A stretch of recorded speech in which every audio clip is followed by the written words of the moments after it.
Hi everybody, hope you're well. Sorry it's taken me a while to do another video, but here we are. Just a few things by way of an update and a few thanks. I'll miss some stuff out, but these are the things on my mind today. A really big thanks to the folk that have been involved in building the self-isolation payments thing, yet another COVID requirement, an important one to help people receive the £500 to support them self-isolate if they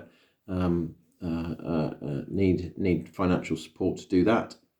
Really good work with Revs and Bens and Digital and other teams to get that delivered. So thank you for that. Contact Centre have been doing some great work, doing some more proactive outreach work, which has been, again, really successful on garden waste this time. And just so that you know, there's a data project that's going on. Catherine Howes initiated it. She's an expert with data, which is fantastic for us. And Revs and Bens and housing data is being sort of brought together so that we understand where people are starting to show early signs of vulnerability and need help, and using data to sort of identify them and do proactive outreach work there. So that sort of starts to underpin some of the work that the contact centre did in the early stages of the COVID period. Also, there's something really interesting happening with the Kickstart Scheme, which, as you might know, is there to support young people get 6 months worth of employment experience. And it's a national scheme, but we're hoping to recruit around 40 or so young people across the organisation, which is really great. So looking forward to seeing some young people starting next year, probably now. Another thing to say is believe it or not, we had our first elections planning meeting yesterday. And thanks to Jan and Teresa for doing so much work to think through the implications of running an election during this pandemic experience. And it's really complicated. There's quite a bit of national guidance due to come our way.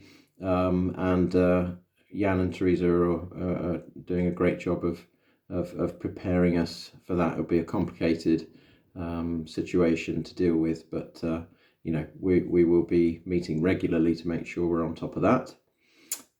There's lots of work going on with sustainability at the moment, and maybe a bit of a headline grabber was the purchase of New Salts Farm by Ada Council recently, so that's exciting.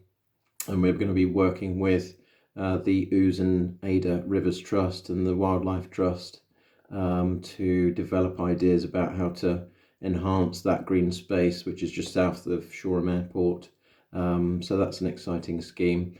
The carbon reduction team, Dan and Carol, are doing some great work on looking at solar opportunities and building a bid for funding from the new Public Sector Decarbonisation Fund, which should help us improve the carbon emissions in our buildings, things like new heating systems.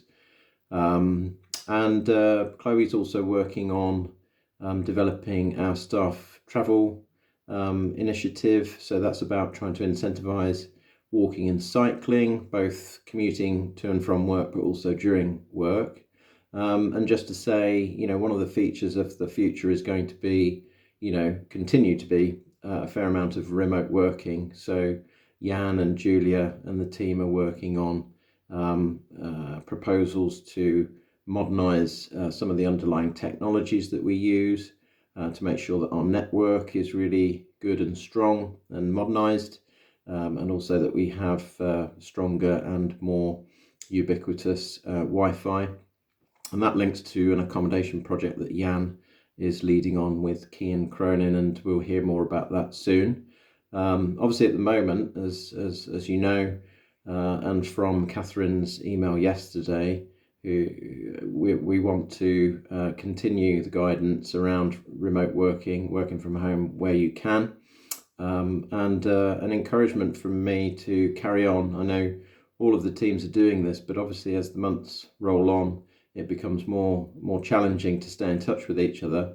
So my encouragement again is to make sure that you're meeting up with people one-to-one, video hangout, just to say hello.